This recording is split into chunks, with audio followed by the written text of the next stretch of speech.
Following today's forum, there will be a signing of Jennifer Burns' book out front, and as I think everybody knows, the book has gotten a lot of attention recently. So now is a good opportunity to pick up your very own copy and ask the author to sign it for you. Welcome to the Miller Center Forum. I'm George Gillum, the chair of the forum. It's a great pleasure to welcome a colleague in the University of Virginia's History Department, Jennifer Burns. Jennifer Burns received her undergraduate education at Harvard College, where she actually studied 19th century religious history. She worked for 2 years as a researcher at the Harvard Business School, and then decided that she wanted to pursue her love of history more seriously, so she enrolled in graduate school at the University of California at Berkeley, where she earned her doctorate. Her book, Goddess of the Market, Ayn Rand and the American Right, is really an outgrowth of her dissertation. Please welcome Jennifer Burns.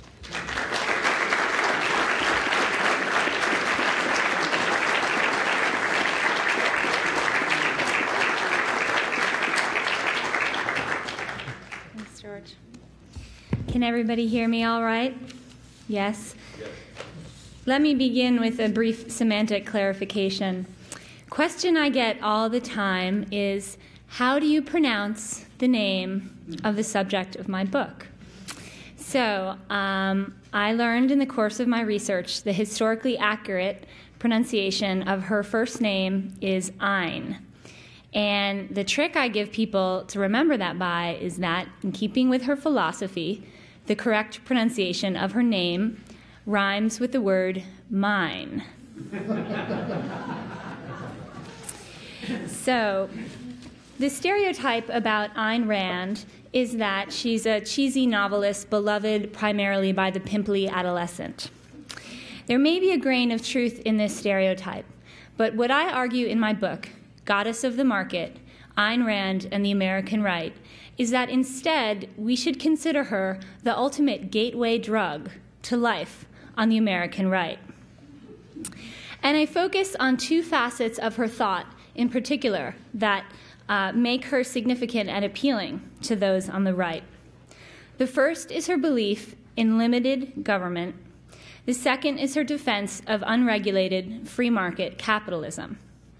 Now, she's also an atheist, and I'll say more about that later. But her atheism is why I don't call her a conservative, and I pick the title of my book very deliberately. What I mean by the American right is to draw our attention to this broader ideological field, which includes conservatives, but is not limited to them. Includes libertarians, classical liberals, anarcho-capitalists, regular capitalists. And so part of my project, I hope, illuminates this other side of the right, this side of the spectrum that we don't hear about so often. Now, what I do in my book is describe Rand's life, her ideas, why people were drawn to her, and what they got out of her. I'm the only author of a book on Rand who's been allowed into her personal papers.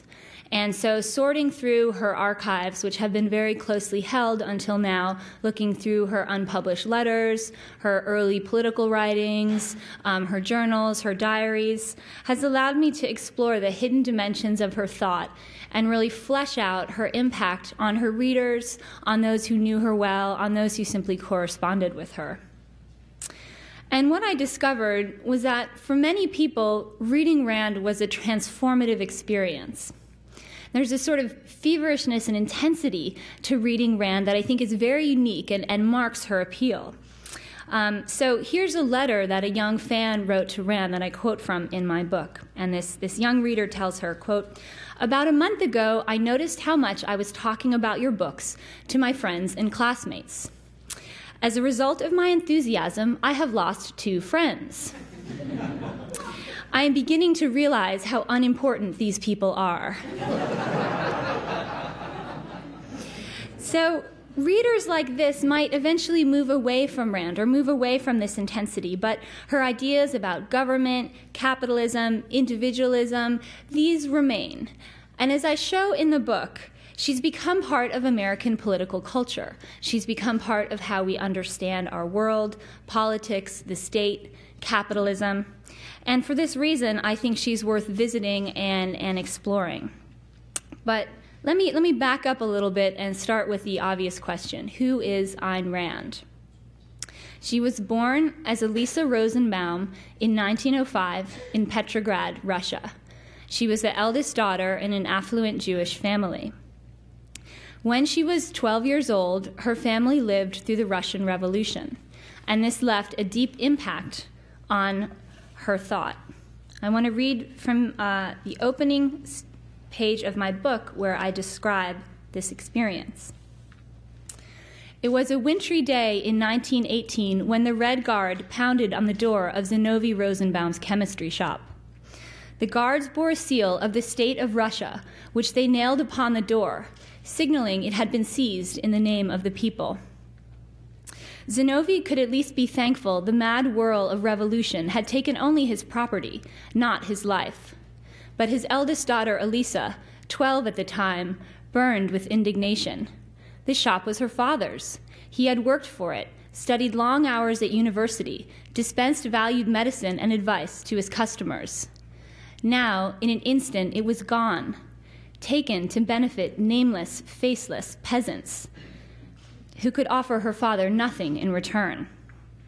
The soldiers had come in boots, carrying guns, making clear that resistance would mean death.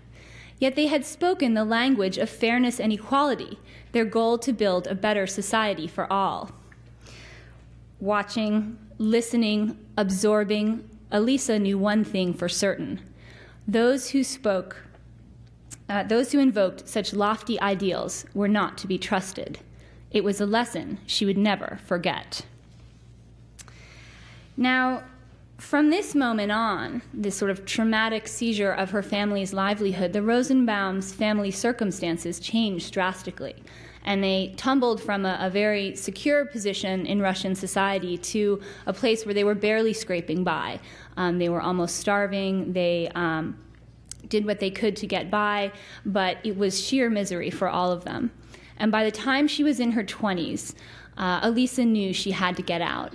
So she begged her parents to write to relatives in the United States to sponsor her for a visit to the United States, which she knew and they knew would be permanent. So it was in this transition from Russia to America that she changed her name. And she experimented with a variety of names in Russia. One early option she considered was Lil Rand. She eventually settled on Ayn, which seems she had derived from a Finnish writer whose name she admired, and Rand was a sort of abbreviation of Rosenbaum. So she really created herself and named herself as part of this passage to America. Now, she was also heading to Hollywood, and was not at all unusual at this point in time for immigrants heading to Hollywood, particularly Jewish immigrants, to change their name. So this is very much of a piece of her time and her interests. But as I write, what's significant about the name she ultimately chose, Ayn Rand, is that it freed her from her gender, her religion, and her past. It was the perfect name for a child of destiny, which is how she saw herself, as someone who was destined to do great things. And the tale from there is extraordinary. I have to fast forward through what happens next. But she goes to Hollywood, stays there briefly, goes to Chicago, stays there briefly, heads to Hollywood. Her first day in town, she has a chance encounter with the famous director Cecil B. DeMille. Talks DeMille into giving her a job, manages to meet a dashing young actor, Frank O'Connor, marries him. Through this marriage, becomes a citizen. And in Hollywood, she has some tough years of struggle where she works first as a screenwriter, loses her job, sort of back in the daily grind of life, similar to the poverty she'd experienced as a child.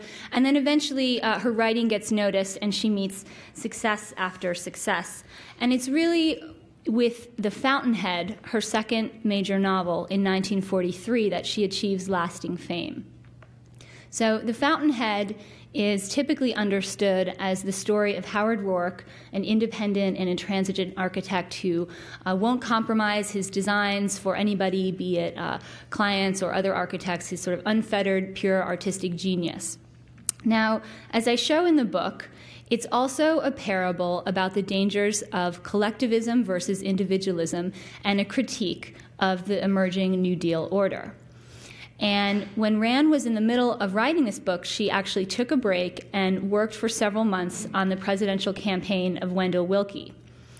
And it was really the Willkie campaign that transformed her thinking, really changed her opinion of America, and convinced her that American culture at its base was individualistic, and there had been this sort of brainwashing going on in the 1930s that the leftists had taken over art and literature and politics and were convincing Americans to accept a larger government, which she saw as simply the beginning of a slippery slope that was going to lead back to what she'd experienced in Petrograd.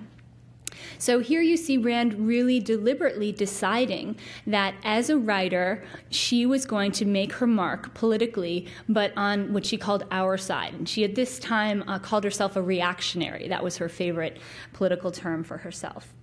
So she wrote this book as a critique of the New Deal, as well as the story of an architect, and it was received as such by political conservatives who really grabbed onto her as this fresh new voice articulating the principles of limited government that they felt were being violated. Now, as I describe in the book, though she was, immediately popular among the subset of very political activists, there was always this tension because of her atheism. Now, when The Fountainhead came out in 1943, political conservatism had yet to be tightly tied to Christian belief, as it would later. And as I describe in the book, there's this real transformation from 1943, we're still in the middle of the war, through the post-war era as the Cold War develops, and religion comes ever to the fore as a part of the conservative worldview. And you can see this in books like Whittaker Chambers' Witness. You can see it in books like Russell Kirk on the conservative mind. You can see it in, most prominently, in William F. Buckley, a devout Catholic who sought to bring together traditions of limited government, anti-communism, and religious belief into this new synthesis of American conservatism. So